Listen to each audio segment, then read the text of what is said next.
Paramashivoham.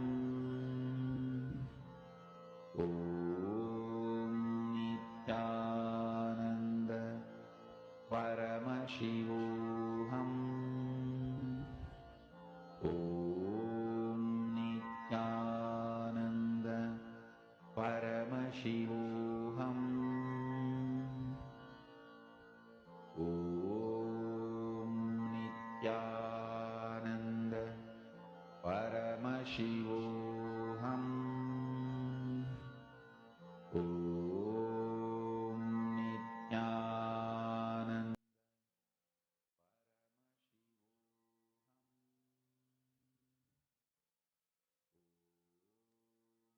Please relax. Can I request all the participants to please verify with each other? Please connect to each other and please verify as to how many of you have manifested the power. Please take a few minutes. And I request request all the manifest very sincerely participating and beautifully manifesting. I request the male body side. I see Shane Dennis are sitting, but I request all the others to please manifest. Okay, Ma Maheshwaramaya and Ma Dahanananda are manifesting. Okay, Ma Dahanananda, listen, no problem. If you're not, it's okay. Make Ma Maheshwaramaya, you can play 2-3 more rounds and she can hear. You guys can do it like that. Okay. Now we're all going to be entering into the next session. We all are going to be continuing to manifest this power. We're going to now learn about one of the most important truths about obsessive-compulsive reactionary patterns. Let us listen to the revelations now.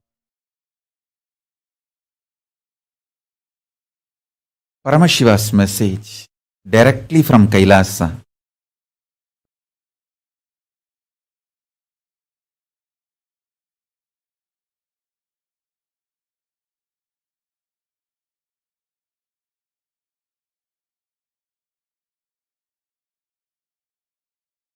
Liberating yourself from obsessive compulsive reactionary pattern and its suffocation is liberating yourself from delusion. Listen.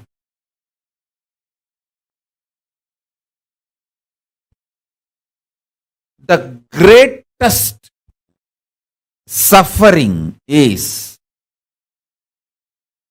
identifying yourself with your obsessive compulsive reaction and suffocation it brings in your life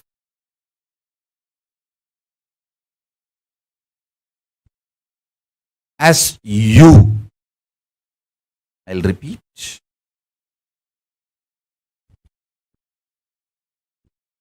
Obsessive compulsive reactionary pattern.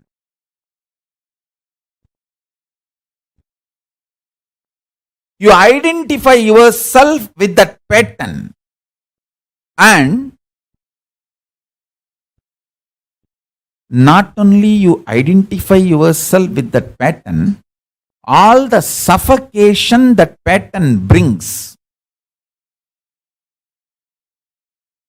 you start blaming everyone other than you. That is, I tell you, this is the worst delusion in the life. Even if you drink a cup of coffee, because of the obsessive compulsive reactionary pattern, it is drinking poison. Because the coffee is going to strengthen this obsessive compulsory reactionary pattern. Obsessive compulsive reactionary pattern. If you just understand this one message from Paramashiva, you will pull yourself out of all delusions. All delusion.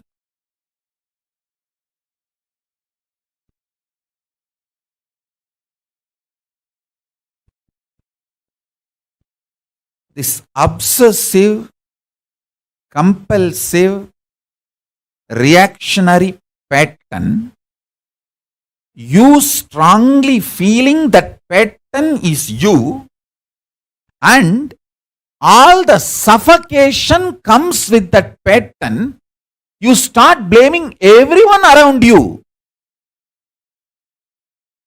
saying that they are all suffocating me, instead of looking inside and solving it. If I have to give a rough equivalent for the word prabhava, delusion, I will give this word only. Obsessive, compulsory, reactionary pattern, associating, identifying yourself with that pattern, and suffocating yourself and blaming everyone. Oh, this person made me to believe this pattern. This person is suffocating me. This person put the pattern in me. This person is torturing me. You blame everyone around the world other than taking the responsibility and completing and getting out of it. And I have also seen people waste their time, money, treasure, the life, talent, everything in stupid sicknesses. Actually, there won't be sickness. It is just obsessive, compulsive, reactionary pattern becomes so deep in their system, even they started lying to themselves. They lie to themselves so strongly, they manifest, they create diseases inside. Actually, there is no disease outside. But if you tell them, they won't listen. Actually, they don't have any disease. But if you tell them, they won't listen. So I will also tell, okay, give medical care, do whatever they want. Only when they realize the Guru Vak, they will get out of the disease.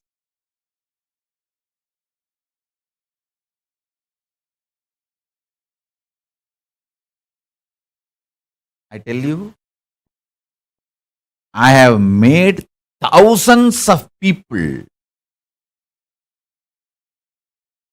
achieve liberation, enlightenment itself, just by breaking this one pattern, just by breaking this one pattern. Obsessive, compulsive, reactionary pattern.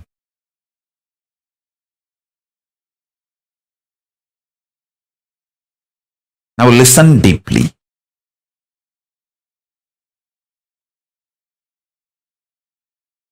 I'll give you elaborate examples.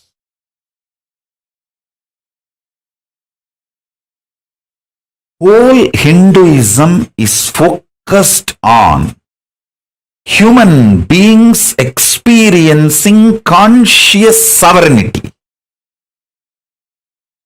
Listen. Fundamentally, mind binds you, chains you through patterns, obsessive, compulsive, reactionary behavior patterns, many other bondages, illusions, delusions. Mind binds you, chains you. It takes away the conscious sovereignty of the human being, and it takes away the best way the human beings can exist naturally, dharmically.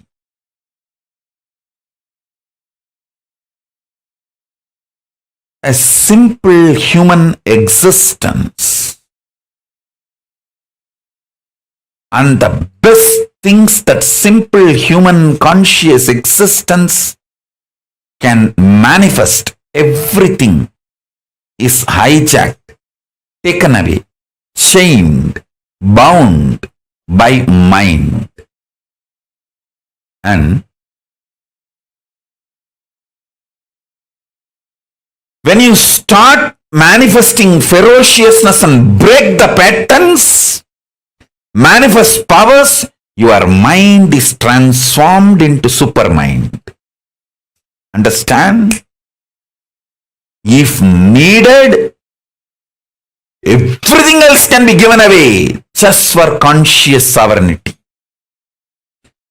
Conscious sovereignty is worthy of everything. Let me explain conscious sovereignty. Conscious sovereignty means I know I am consciousness. I manifested this body, this life, and I am going to be working on exhausting any bondage, chains put on me in the form of obsessive-compulsive behavior patterns, reactionary patterns, any other bondage put on me. I will exhaust those karmas and break from those bondages. I will be ferocious and break those patterns and liberate myself, manifest powers, and reclaim my conscious sovereignty. This is my life. How many ever births I take, I know this is my life. Having this clarity, and whether you are facing a headache or headache giver or worst thing you think in your life. For some people, poverty is the worst thing. They are ready to die, but they don't want to live in poverty. For some people, death is the worst thing. They are ready to go through anything, but they don't want death. For some people, loneliness is the worst thing. They are ready to go through anything, but they don't want loneliness. Listen.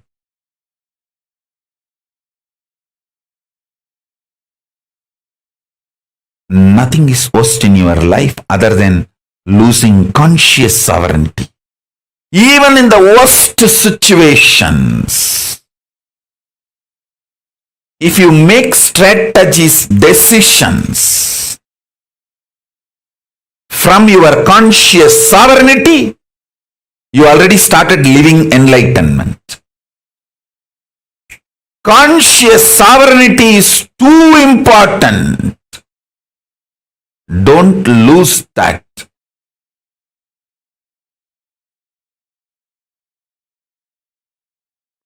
Invoke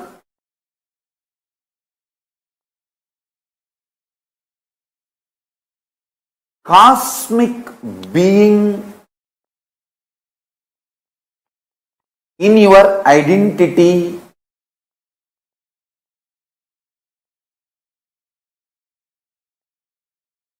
You can invoke Ganesha or Subramanya, Shiva, Devi, Vishnu, Surya, any one of the cosmic being, Guru. Listen, invoke cosmic being in your identity. You will manifest such extraordinary energy and higher life. Understand?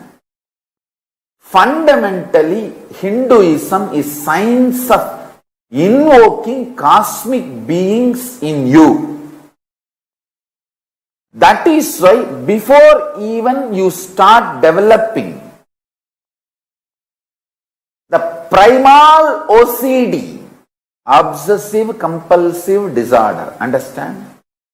The primal OCD, obsessive compulsive disorder, you start developing before the age of 7.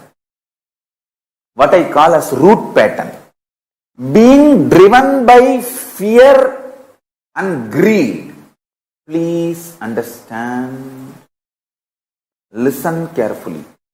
All human beings, other than who are initiated before the age of 7 and started manifesting their Ishta Devata, other than those few, blessed, fortunate, who are initiated and started manifesting their Ishta Devata before the age of 7, everyone else is suffering with OCD. People who brainwash you, methodology they use to brainwash you, and how you start getting brainwashed in the initial level, and how it evolves as obsessive compulsive disorder. After some time, even if you know you have enough money to buy anything which money can buy, even after acquiring so much money, you don't stop working for money, because by now it has become obsessive compulsive disorder. I tell you,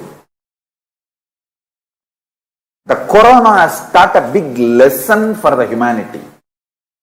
Money is not security for life or future.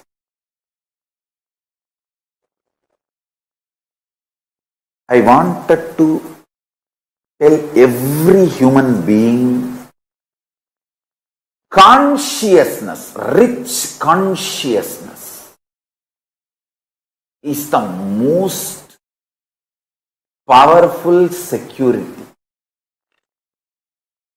If you can manifest a power, if you can just live blissfully in an unclutched way, if you can just radiate consciousness within you and the people around you, that is the most powerful, important security. First thing,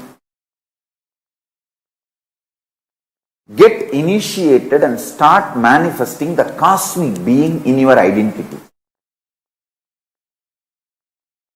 Understand? Paramashiva exists. He is a living being, all powerful, all knowing, who just creates, maintains, destroys, rejuvenates, puts in delusion, pulls out of delusion, liberates.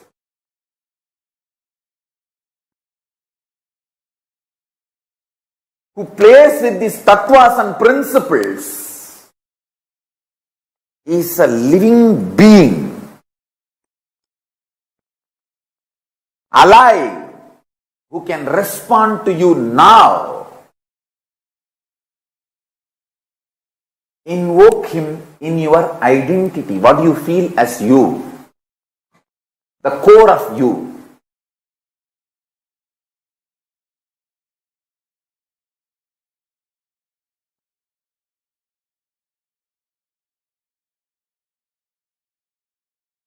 Listen.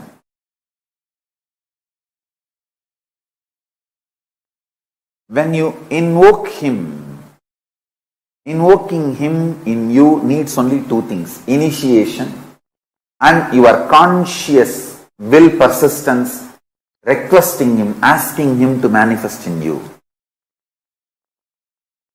Invoke him. See, when you invoke him, the fear-based obsessive compulsive disorders become irrelevant. Listen carefully. I am not saying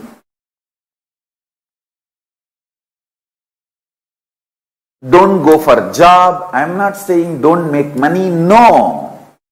I am only saying don't do it as a OCD, obsessive compulsive disorder. Do it out of extreme clarity. Hindu is a being who invokes cosmic being in his identity.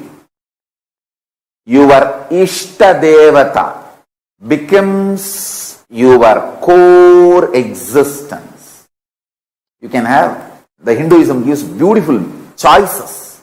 You can connect with Ganesha, Subramanya, Shiva, Shiva's multiple forms, Nataraja, Kala Bhairava, Swaranagarshana Bhairava, Somaskanda, Tyagaraja, Arunachaleshwara, Sundareshwara,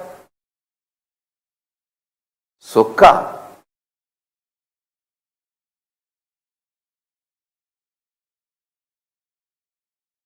Different forms of Paramashiva, Dakshinamurti,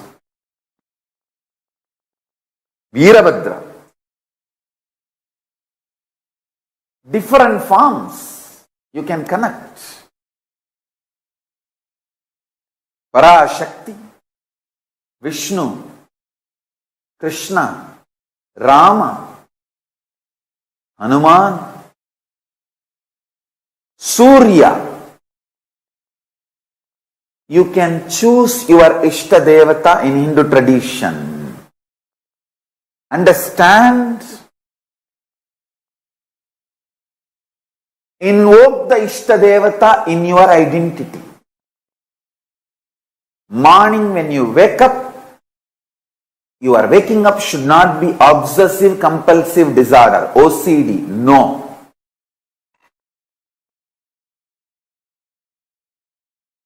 It should be IID, Ishta inspired decision. Not OCD, but IID, Ishta inspired decision. Use this word. Ishta inspired decision. IID, not OCD. I tell you. When you react based on OCD,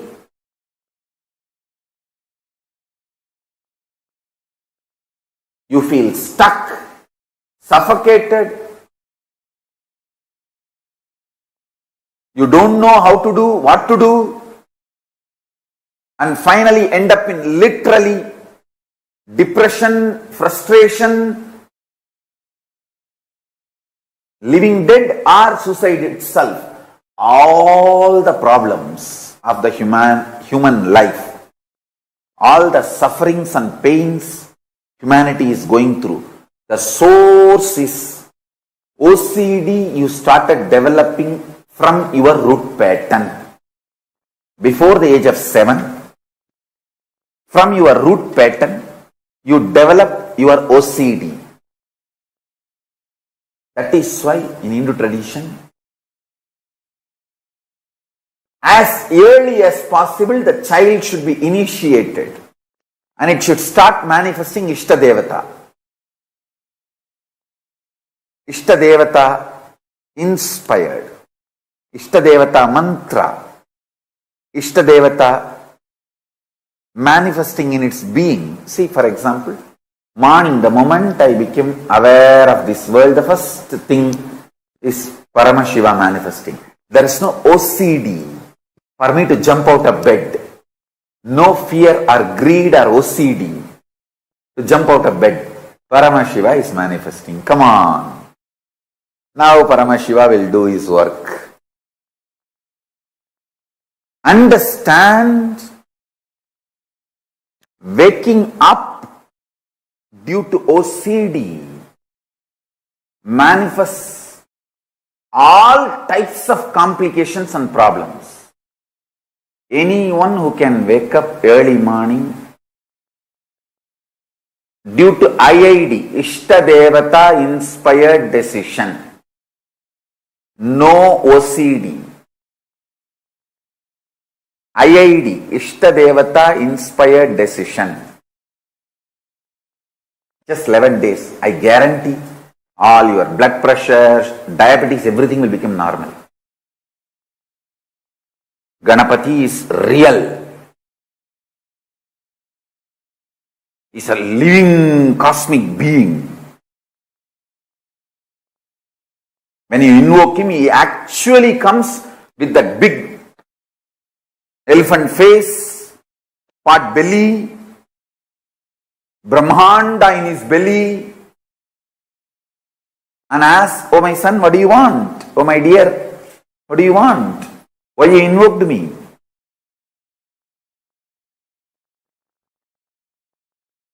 They are all really, really real. Don't think they are just some principle painting done by some rishi to explain certain concept and principle. They are all real beings, cosmic beings.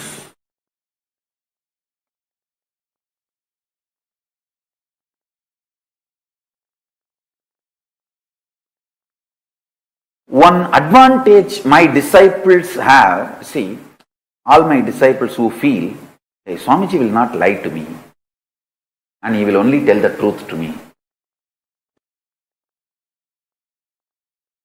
For you guys who have that feeling, hey, Swamiji will tell only truth to me, he will not lie to me. The biggest advantage you have is your being immediately connects with that consciousness, with that beings. Your identity opens with them because your identity is convinced. Swamiji told Ganesha is real, he is real. Swamiji told Kalabhairava is real, he is real. Swamiji told Paramashiva is real, he is real. That is the way actually initiation happens.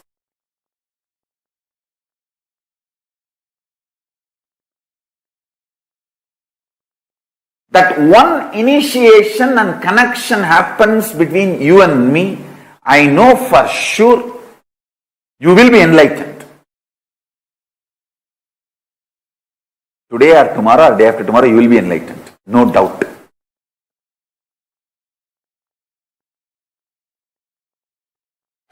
All your lifestyle can be moved away from OCD to IID. I tell you,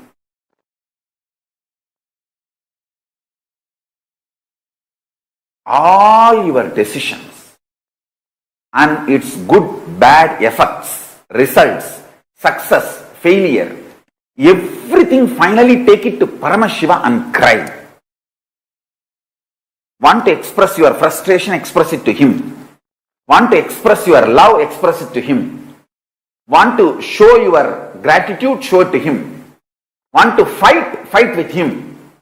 Do everything with your Ishtadevata. It can be Ganapati, it can be Shiva, it can be Muruga, it can be your Guru. I tell you, just practice this one. In few weeks, your life will start moving from obsessive-compulsive disorder based to Ishtadevata inspired decision based, IID.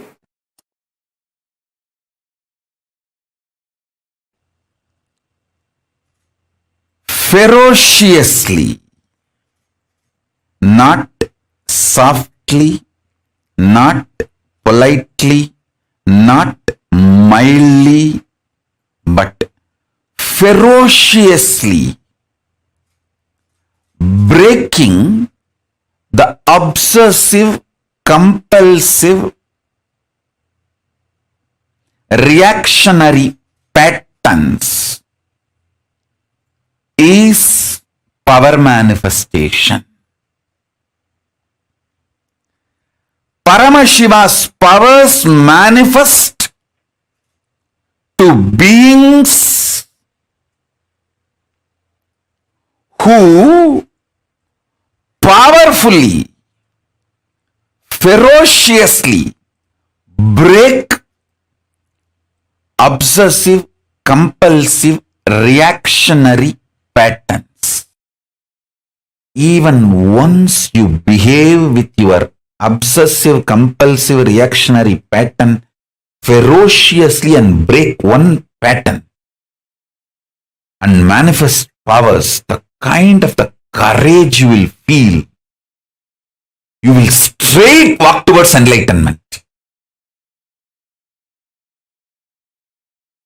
Because after that, every obstruction, every barricade, every stopping will look very funny.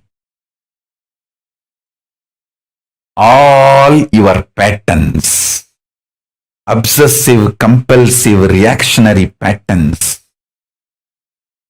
are not worthy. Life,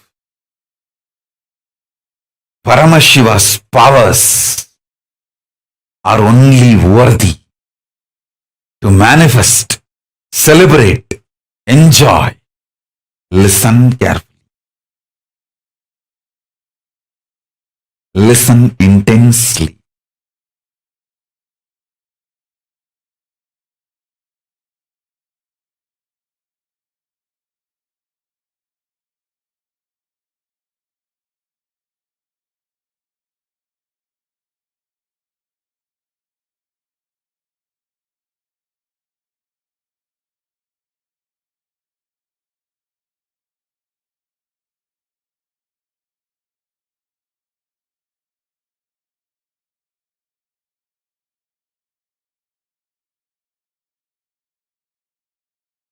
Unable to build collective integrity is just because of your obsessive compulsive reactionary pattern. Understand? Whatever stops you building collective integrity is your obsessive compulsive reactionary pattern. Sit and pen down what stops you building collective integrity around you. Behave ferociously with those patterns.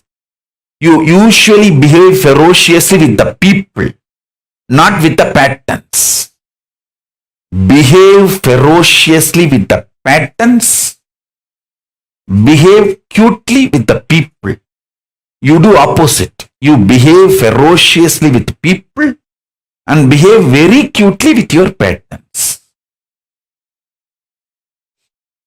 Every time you behave ferociously with your patterns and break, you manifest at least one power of Paramashiva.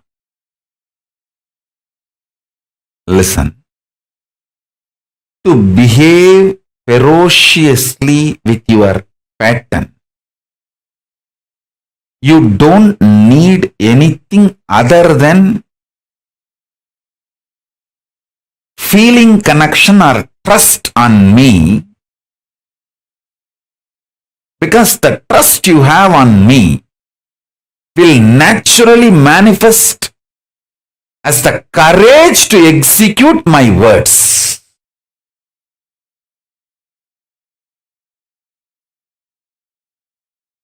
That is the way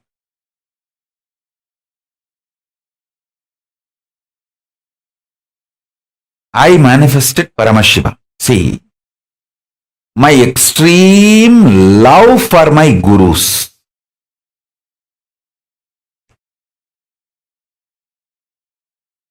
my extreme love for my gurus,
all the obsessive compulsive reactionary patterns that we carry inside us as an spontaneous reaction to life.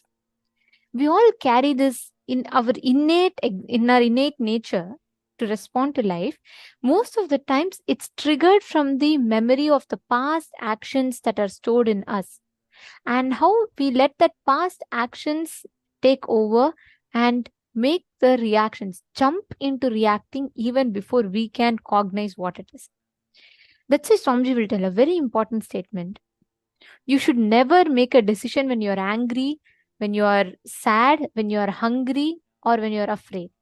Because at all these times, even when you're happy, when you're too happy, when you're too sad, when you're too angry, when you're too hungry, and when you're too excited, like happy about something, you should not make a decision. Because all of these decisions are a trigger from something into you. Understand? All of these decisions are a trigger from something that is happening inside you. Because all of these are a reaction that's happening for a situation. We all react to situations, we don't respond, and that's where the problem starts. Someone tells you something, even before you can understand it completely in your head, you're already reacting to it. Based on your previous situations, patterns of pain and suffering, we all have a set of responses or reactions per se that we have for each of the situations. For example, for one situation, you want to say that this is what is, this is what is life. This is what it is. So you have a certain cognition. Okay, people don't want me to be happy. People don't like my joy. People don't like me to be happy. That's why people are all going purposely trying to do this to me. Understand, then you manifest only that as a reality. That's an obsessive compulsive pattern you're triggering inside of you. All these set patterns is what based on which you react. Each of these are the ones that based on which you react and respond in life. Every time you react to these patterns, please understand they are obsessive compulsive patterns that you react from. Are all of you understanding? If you just understand this one truth, if you understand this one powerful cognition, you will never be stuck in any obsessive compulsive reactionary patterns. Fundamentally, the mind binds you, consciously it binds you, chains you through the patterns, through all these reactions. When you start manifesting ferociousness to break, you manifest powers. You manifest the space where your mind is transformed to supermind. Can I request each of you to list down just 5 obsessive compulsive patterns? 5 of the patterns where you experience pain, you experience suffering, and automatically it just gets triggered in you. When a certain situation happens, let's say someone is coming and telling you something. Your boss is telling you that, oh, you didn't do it good enough. You could have done it better. You won't even wait to listen to what he has to tell. But even before he can complete the statement, your mind jumps in. And you go like, God, how can he tell this? I have put in so much effort. How can my boss tell like that? We carry so many judgments, assumptions inside of us. And we react from that pattern, not from the power. We react to the situation, not respond to the situation. You already have a script in your head. Oh, that means he's telling like this. He's telling for this reason. He doesn't even know. How can he tell? This is what he did. This is what he does always. You have a whole script running inside you and you respond. You react, sorry. This is how all situations happens in life. Look back to some of the most bad fights that you've had. Conflicts you've had in life. See what was the reason. What was the exact pattern that triggered in you? Can I request each of you to write this down? Please take a few minutes. I request each of you to pen this down.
Yes.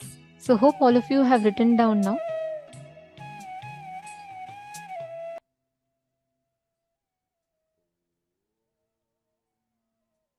Now,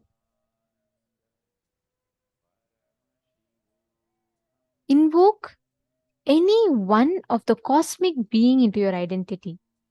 And see, now let's make the obsessive compulsive pattern into Ishta inspired decision. Move the whole thing into Ishta inspired decision.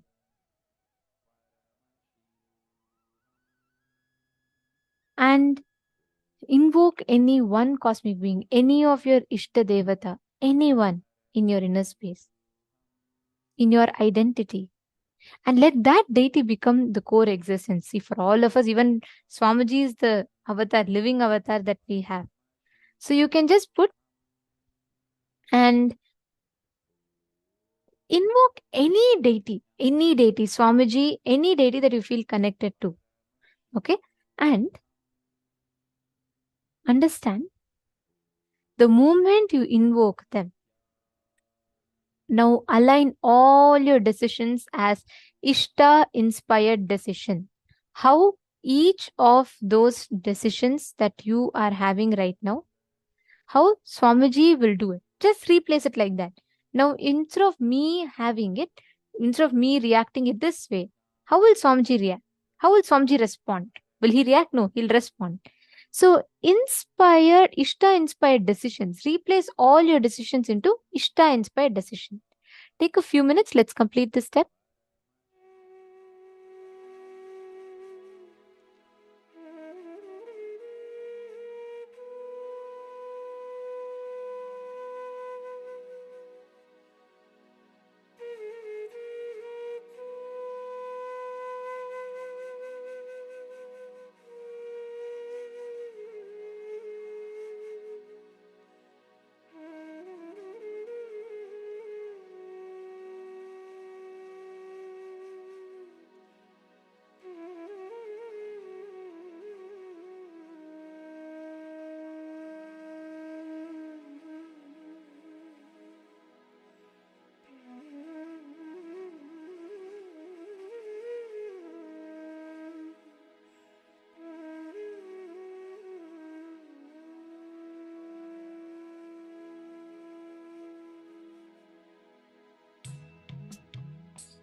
Now, please relax.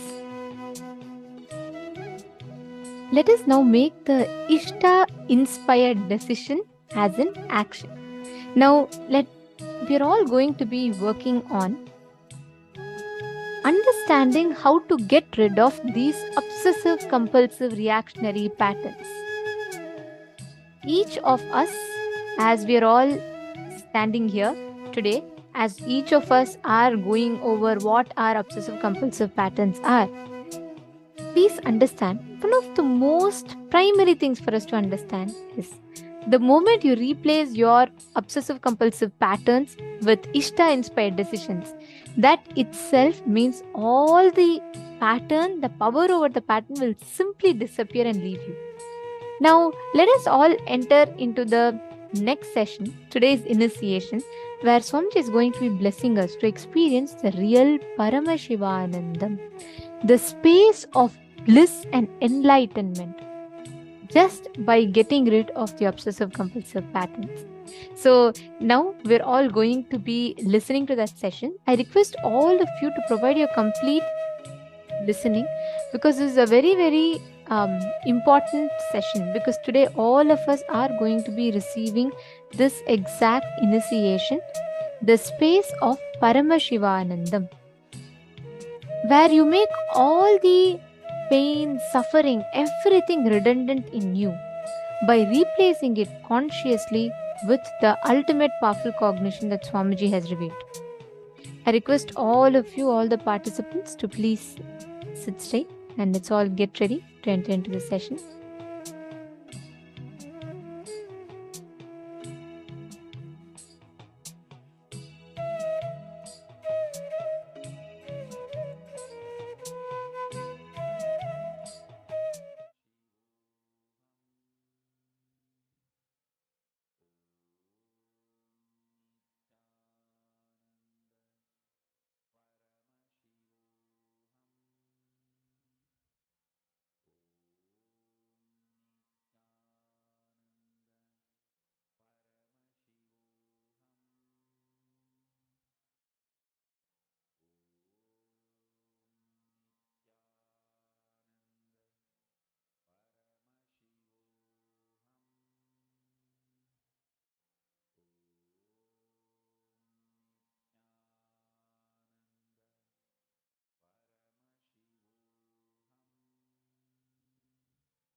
Paramashiva's message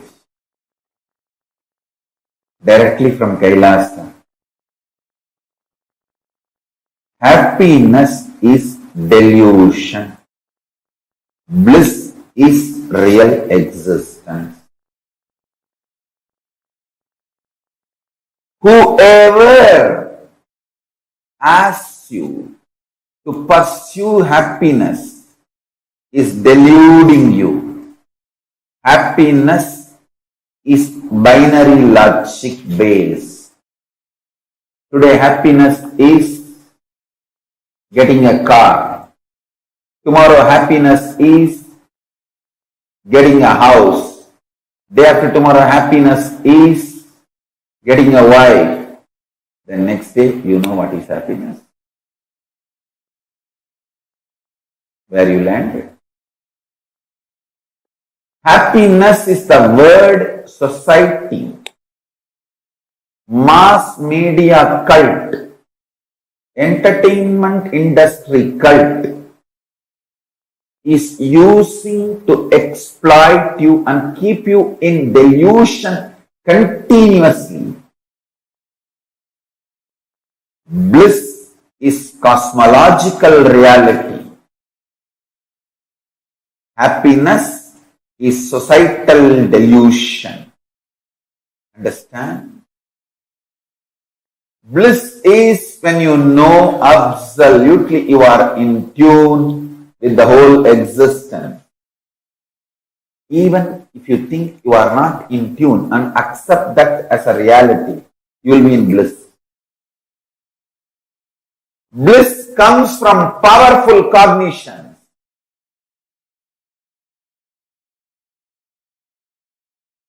Happiness comes from the opinions of the people who make you powerless and those powerless cognition. I tell you.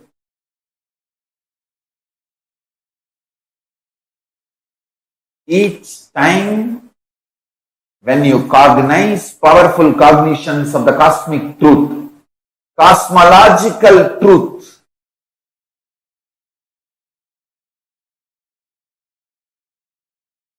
truths as per cosmic logic,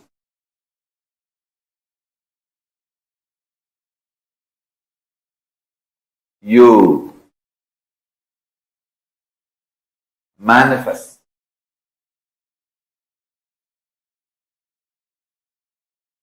bliss. Bliss is based on cosmic logic.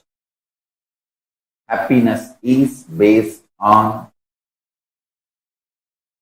binary logic.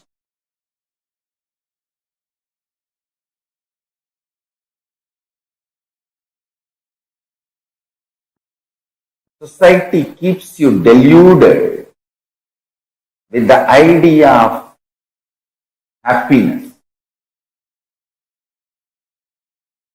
If you understand bliss, and it is too easy to start experiencing bliss. It is not at all difficult. I am telling you.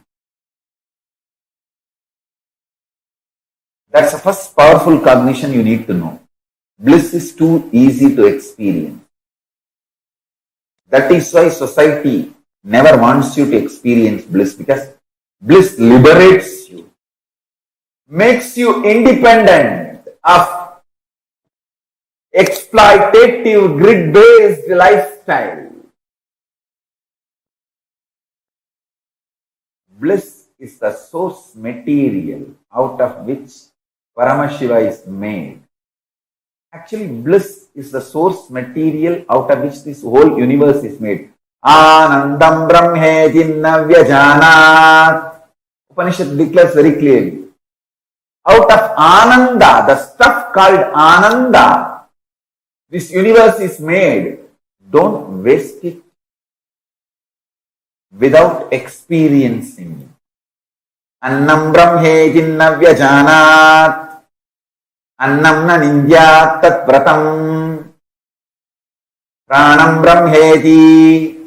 Mano Brahmeti. Vinyanam Brahmeti. Anandam Brahmeti. Gayatri Upanishad. Actually, I am chanting the first lines of the different paragraphs. Gayatri Upanishad very clearly declares Anandam Brahmeti Navyajanat.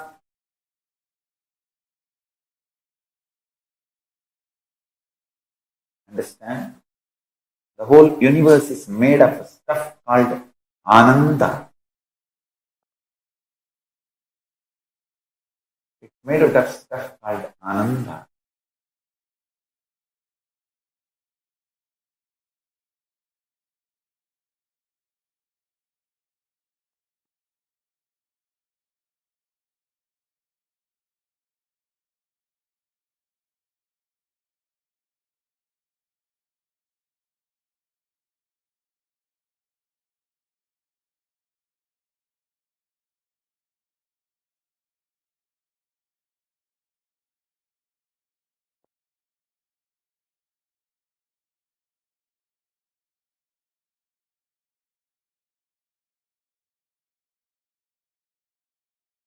Anandat eva kalvimani bhutani jayante. It is indeed from Ananda all the beings have happened. Do not miss understanding about Ananda, because once you understand Ananda, you will not be exploited anymore by this stupid happiness concept. Understand?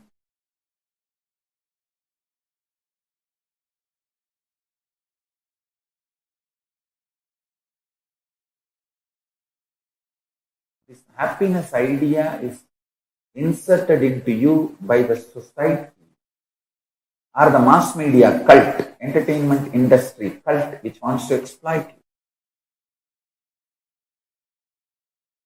They put the ideas like income, healthy life expectancy, social support, freedom, trust and generosity, all this. I tell you,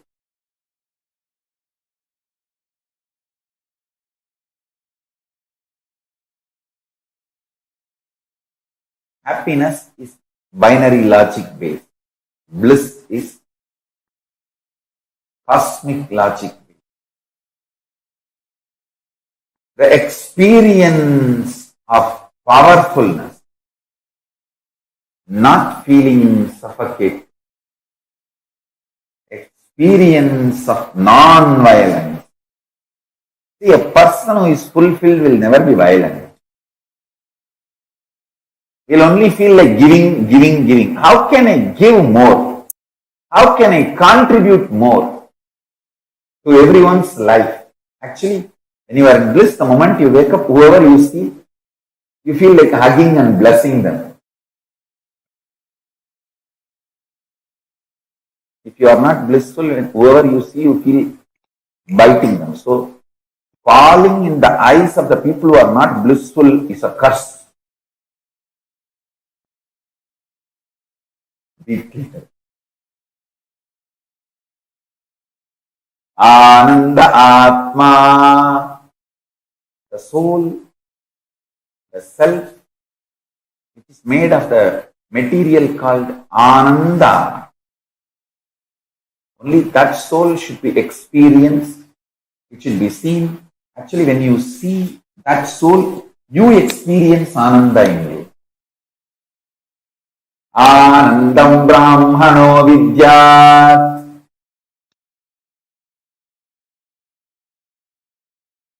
Bliss is the primary manifestation of Paramashiva. Listen. Anandam Brahmano Vidyat. The Brahman, Param-Brahman, Paramashiva. The primary manifestation, immediate manifestation of that Paramashiva is Ananda, bliss.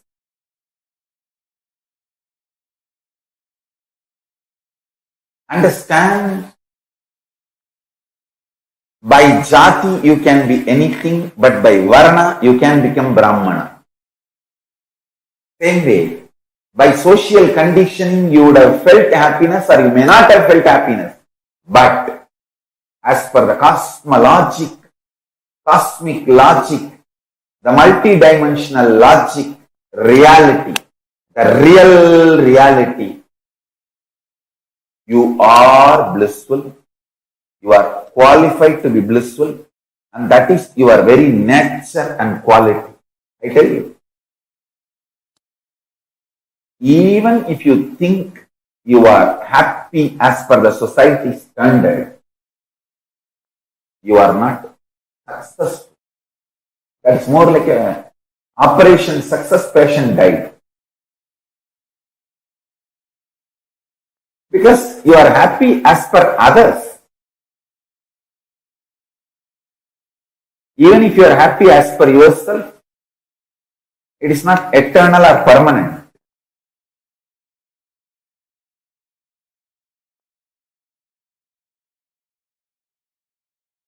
It's all relative measures, which changes not every day, every minute. Not every day, but every minute. Anandam Brahme Divyajanat. Ananda is the stuff out of which all of us are made. I tell you. Start eating Ananda. Start living in Ananda. Powerful cognitions about Ananda should be meditated and manifested.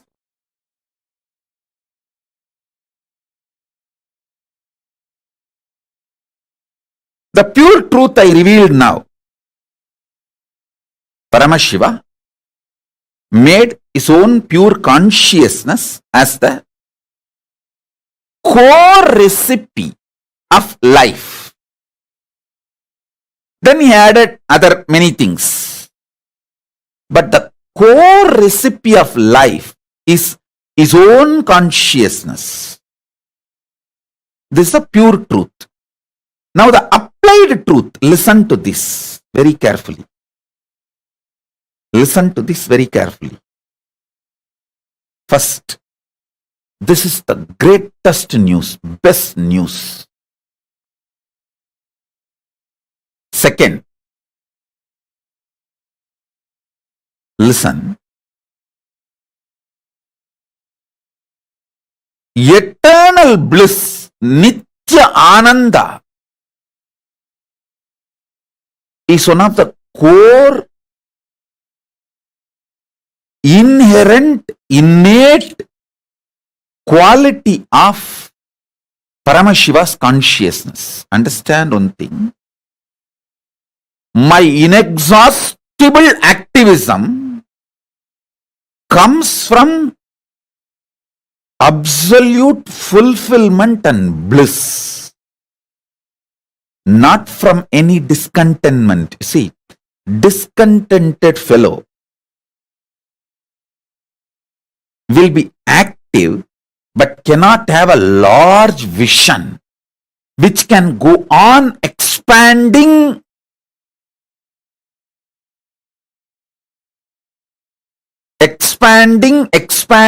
infinitely. Listen to this truth. The vision I carry never tires me, frustrates me. It is like a huge energy, inspiration for intense activism, an eternal bliss, the pure bliss. The eternal bliss, Nitya Ananda, is the first effect. The moment you cognize Paramashiva's consciousness is the recipe. of your life. Please understand, if you are alive, be very clear, the core recipe of your life is Paramashiva's own consciousness. He put himself, he was cooking, things were not working out, the life was not happening. He just took himself and put it. Immediately life happened. That's all. Visualize. He was cooking, trying to cook life. So many components he added, but life was not happening. It was coming out like a sakra pongal, puliyodare, or so many other things came out, but life was not happening. He just smiled and put himself, his own consciousness. He just took his consciousness and put it. Immediately life happened. Listen.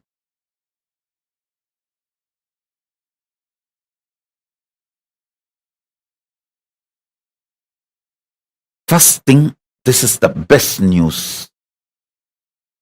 Second, this means your core programming is such extreme,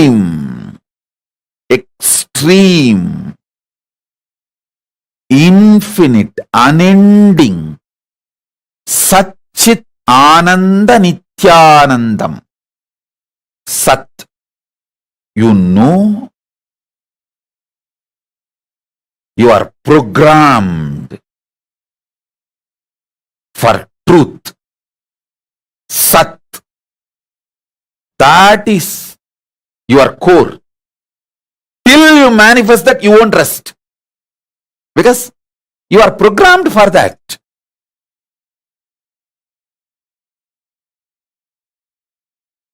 Chit, consciousness. By your very nature, you are aware you exist. Ananda, bliss, the infinite Ananda.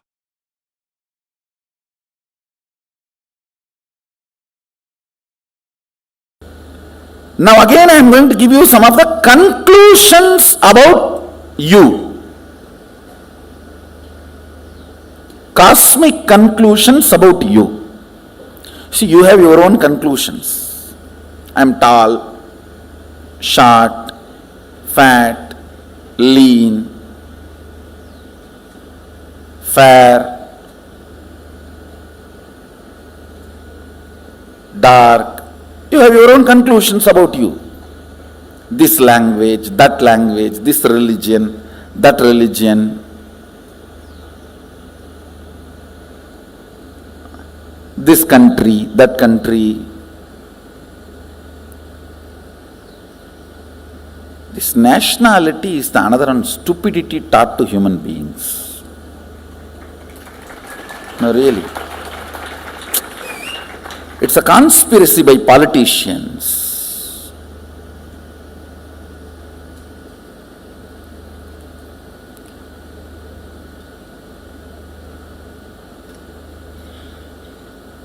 All these ideas, concepts, you have about you, but cosmos has some conclusions about you.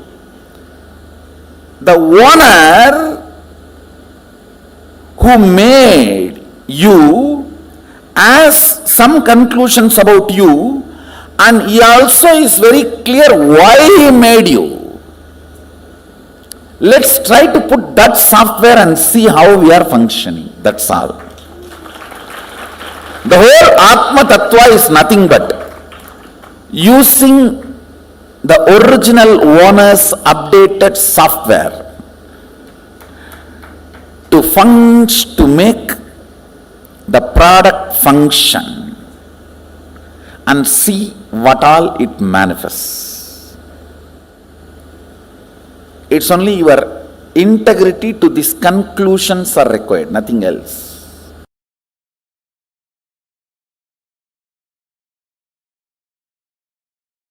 Listen.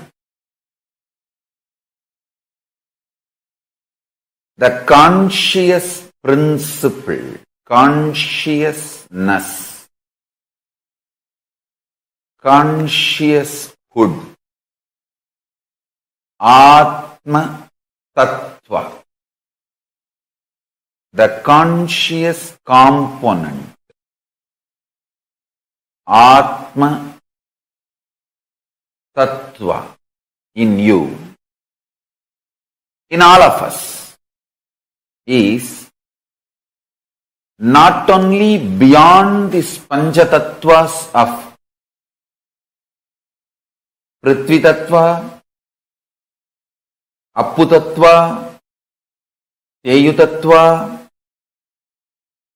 Vayu Tattva, Akasha Tattva, means roughly in English, earth element, water element, fire element, air element, space element, the conscious element in you, consciousness in you, Atma Tattva in you, not only is beyond all these five, this empowers all these five. Listen.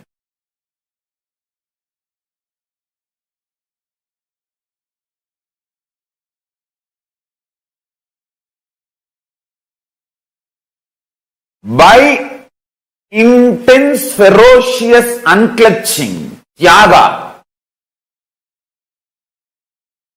if you decide to remove the interferences and inferences,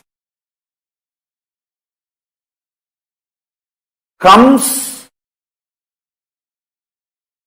on your Atma Tattva, that tyaga manifests as superpower in your being.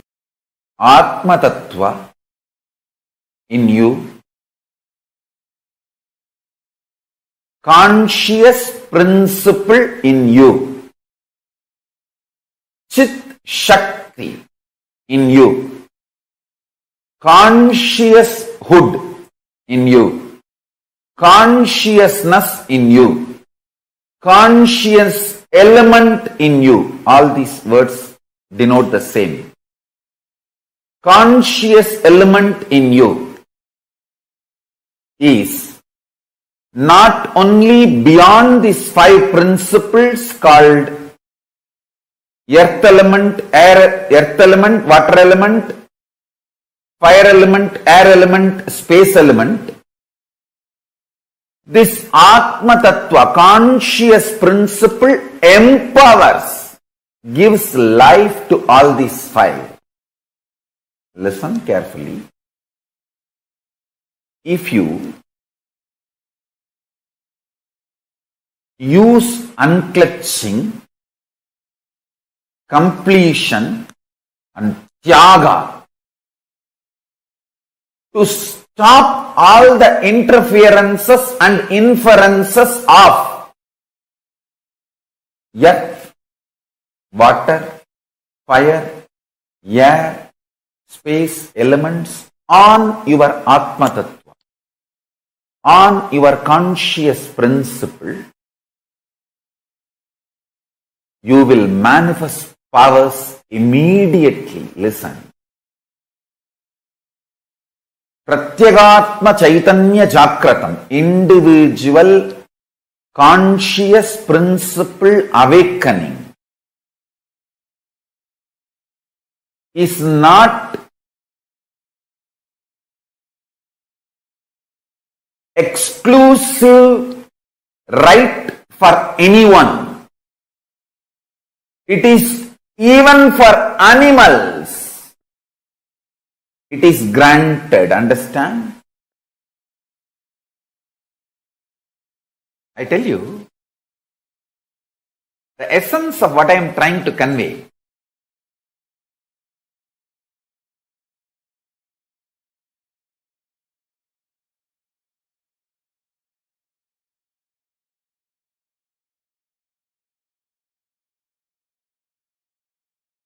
If you try to keep the powerful cognition, you are Atma. You are Atma Tattva. While you are eating, while you are sleeping, your body will not react like a normal human body. There will not be any body odor. There will not be any. The hangover of sleep, the effect of sleep on you.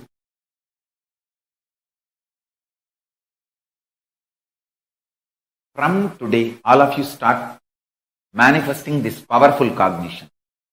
Your conscious principle, Atma Tattva, is not only beyond the 5 elements, earth element, water element, fire element, air element, and space element. The Atma Tattva empowers all these elements. And do not allow the interferences and inferences of these 5 elements on your Atma Tattva. Understand? If you just awaken your Atma Tattva, that's all. Immediately, Parabrahma, Parandama, Parameshwara, Paramashiva, Parashakti, all will manifest in you. All of them are waiting to manifest in you. You just need to say yes.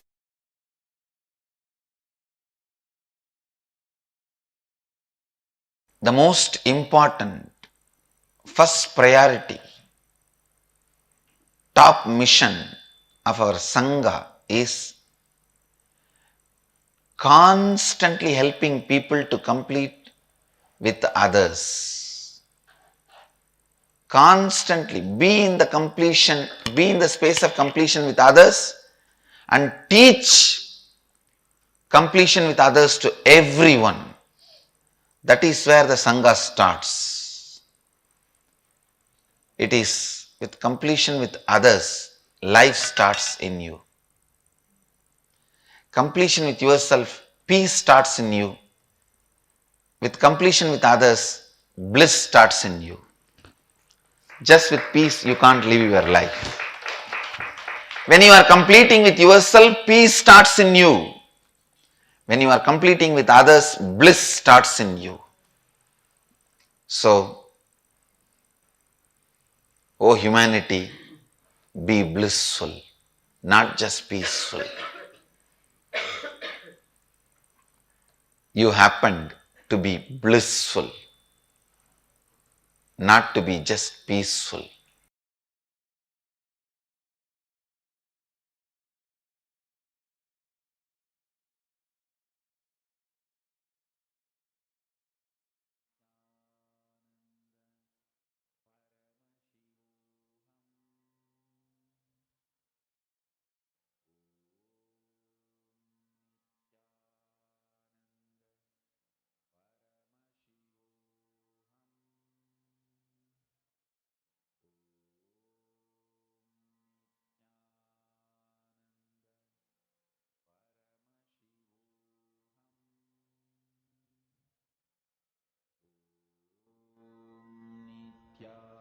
Nithyananda Paramashivoham.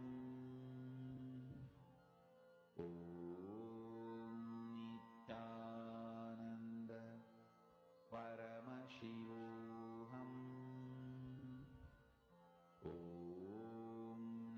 Nithyananda Paramashivoham.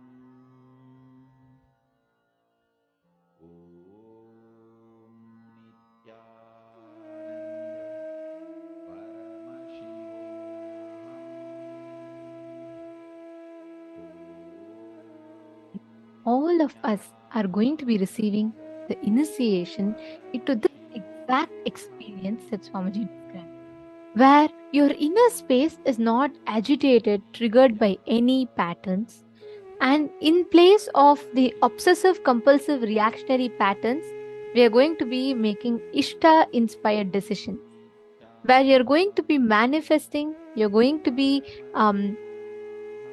manifesting the space of experiencing oneness. From that space of Ishta inspired decisions, you will be liberated. You will walk out of all your obsessive compulsive reactionary patterns. And very, very shortly, we are all going to be entering into darshan. Ma Nithyananda Jnana Yogini is posting, Swamiji is blowing my mind with all these cognitions, and I'm very excited for the darshan. I know, right? Every time when we sit and listen to these amazing truths, Swamiji, precisely like Swamiji says, he does a surgical strike on the exact place where we are stuck, where our blind spots are. And the most important part is all the 100 of us sitting here in every room. So that like the whole thousands of us are all at the same time experiencing that powerful cognition, that precise surgical strike on the patterns. Now it is time for us to get ready for the darshan. Now I request all the participants that are here with us, let's get ready for the darshan. Please quickly come and settle down in front of the camera. All the participants, please come and settle down in front of the cameras. Make sure you are visible in the camera. Make sure you're clearly visible. And we highly recommend all of you to please sit in your Nithyananda Sabha, the space where you have set up along with the Atma Murti, etc. and attending the session whole day in. Please sit in that sacred space with your Atma Murti being visible in the camera. Can I request everyone to please quickly settle down along with your Atma Murtis being visible? See all the participants that are here. Understand, you might be struggling with any obsessive compulsive reactionary patterns where every time, even though you have decided you really want to get out of it and you have decided, but you keep falling back again and again and again. Swamiji is going to remove those OCDs from us. And like what Swamiji explained, move from your OCDs, your obsessive compulsive reactionary patterns, to IIDs, Ishtadevata inspired decisions. So we are going to move from OCDs to IIDs and going to receive the auspicious darshan of Bhagavan Ashwarudha Murti and Guru Murti forms of Paramashiva. Can I request everyone to kindly settle down? And we are also going to be relieved all the pains, sufferings that we are struggling with. You would just see during the darshan tremendous healing happening. Swamiji, as Paramashiva, Ashwarudha Murti and Guru Murti forms of Paramashiva, Swamiji will remove, liberate all of us from any kind of pains and sufferings that we are struggling with in our life. And we request all of you to continuously keep posting your prayers, boon requests, everything that you have during the darshan. Understand, just when Bhagwan's eyes fall on your message, it is enough. Immediately your messages are blessed. Your messages are blessed. And like yesterday we saw how Swamiji is powerfully blessing as Bhagavan Shukra. And Swamiji said that everyone who sat yesterday, all of you got like literally like a jackpot, like everyone were showered. All the boons that people asked were showered. Today we are going to be having very, very, very powerful form of Paramashiva as Guru Murti, the ultimate Guru manifestation out of immense compassion manifesting for all of us, where he appeared in this form, happening, manifesting in the life of Manika Vasagar, and we are going to be having that very form's darshan today. During the darshan, just by the darshan itself, where you don't need to do some particular action, like you don't need to do some sadhana, some kind of meditation technique, some kind of kriya, nothing you need to do from your side. Bhagwan will just burn away all the pains you're carrying. You just see suddenly with this immense love, all the pains or struggle, suffering that you're struggling with, you'll just see it melting. How many of you have experienced this happening during the darshan, where you would be sitting with or remembering all your struggles or some pains, some problems, and you just come and sit in the darshan, and the moment the curtains open and Swamiji with his wide, beautiful smile, you'll just see all that problems just melt away. You will forget that you had this problem. How many of you have experienced this? Yes, me. I see a lot of messages in the Zooms, and I see also wide smiles, because understand what experience each of you are saying that you have had today, you're going to have it intensely, because in this form, vibrant form, I know all of us are eager to see what beautiful form Swamiji is going to be coming today in.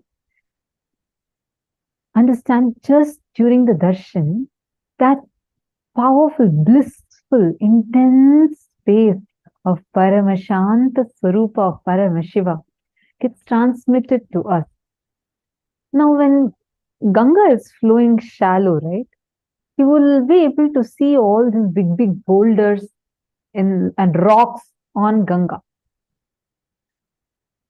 But the moment Ganga just floods, all these rocks, not just the small rocks, but even the big rocks just disappear.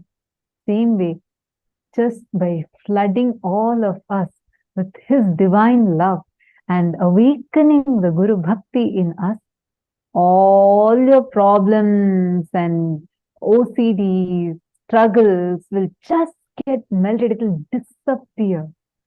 At least in Ganga, when she floods, those rocks are under the water. But for us, those sufferings and pains just disappear out of our lives. And most importantly, Like Swamiji said, even the biggest of OCDs, the obsessive compulsive patterns, you can just walk away with the power of your integrity to Guru Vak. When we all sit in the darshan today, even you might have been stuck with an addiction pattern for 15-20 years, you will simply go beyond just by sticking to Guru Vak. Now, let us all chant the Dhyana Shloka of Guru Murti, the form of Paramashiva, where he embodies this ultimate auspiciousness, manifesting as the Guru in his supreme compassion.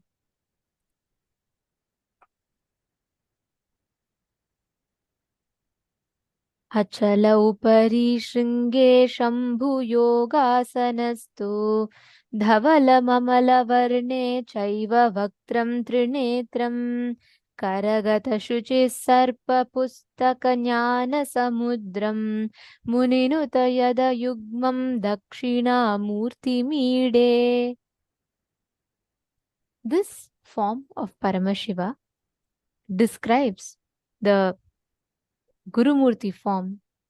The Guru's lotus eyes are represented by the Hum, the individual manifest self, and Sa, the universal unmanifest self. He is the divine cause of the universe. He, of his own being's independent will, manifests as the effulgent cosmic rays into the infinite embodied forms to uplift the world. He is supremely free, and his form is imperishable. Manifested living deity, he is eternal and all-pervading. Meditate and be absorbed into the Guru's feet.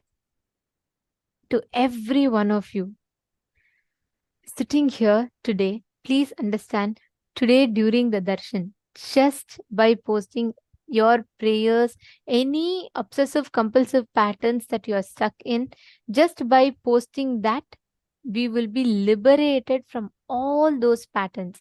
Even the biggest of addictions, biggest of patterns that you might be stuck in. When you post it to the Guru, he will simply wipe it. He will simply cleanse it. That is the power and the best way to break free from any obsessive compulsive patterns. So can I request every one of you to please take a few minutes and come and settle down in front of the camera? And can each one of you post What is that one OCD that you really, really want to get rid of? Each of you, please take a moment and post. And once you have posted here, I request everyone to take a few minutes, click a picture, a selfie of yourself, and with any one OCD that you want to really, really break, like you're like, I somehow want to get rid of this OCD of some eating habit or sleeping disorder, some kind of an OCD that you have been struggling with, that you are not able to come out of it. How much ever you have tried, you're not able to do it. If any of you really want to get rid of any such OCD, please take a few minutes, and I request all of you to take a selfie of yourself and post your selfie on Facebook and tag Swamiji. You can post with what OCD you want to get rid of, and use the hashtag Paramashivoham and tag Swamiji, and you can post your picture on the Facebook. Can I request all the participants to do it now? And if you want to post it only to Swamiji, like you want to post the exact OCD you want to break only to Swamiji, you can put in the chat during the darshan. But you can post a selfie tagging Swamiji on Facebook, saying that you're ready to break free from all your obsessive compulsive reactionary patterns, OCDs. So please take a few minutes, and all of you can now head to Facebook and click a selfie and use hashtag Paramashivoham and share it with your friends, everyone. Let them know you are ready to break your obsessive compulsive patterns. For Janmas, we struggle with so many unconscious patterns. But Guru, just by a look, can burn all those OCDs, the obsessive compulsive patterns, and he can liberate us from that.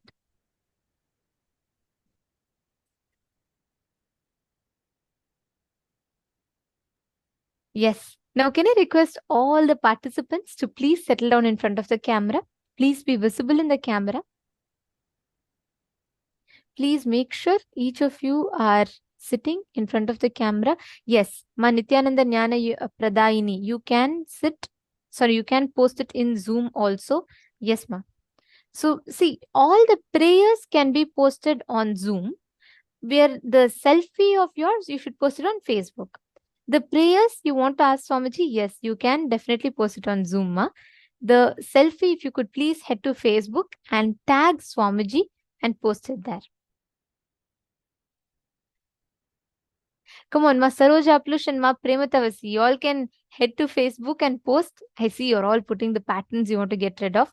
You can post your selfie and you can tag Swamiji and say you're ready to break free from all your OCDs.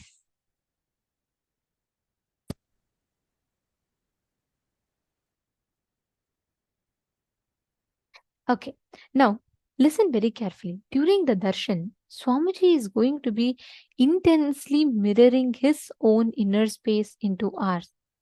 Means he's going to be giving us the power to completely break free from any of the suffering, the OCDs, anything that we have. And he's going to be showering us with the most powerful boon.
please post it on your own timeline, Nithyananda Jnana Yogini, and then you can tag Swamiji's ID.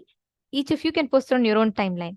Yes. And also please make sure you are using the hashtag. The hashtag and tagging, both are very important. Make sure you use the hashtag Paramashivoham as well as tag Swamiji's Facebook ID, Facebook page, and you can post it.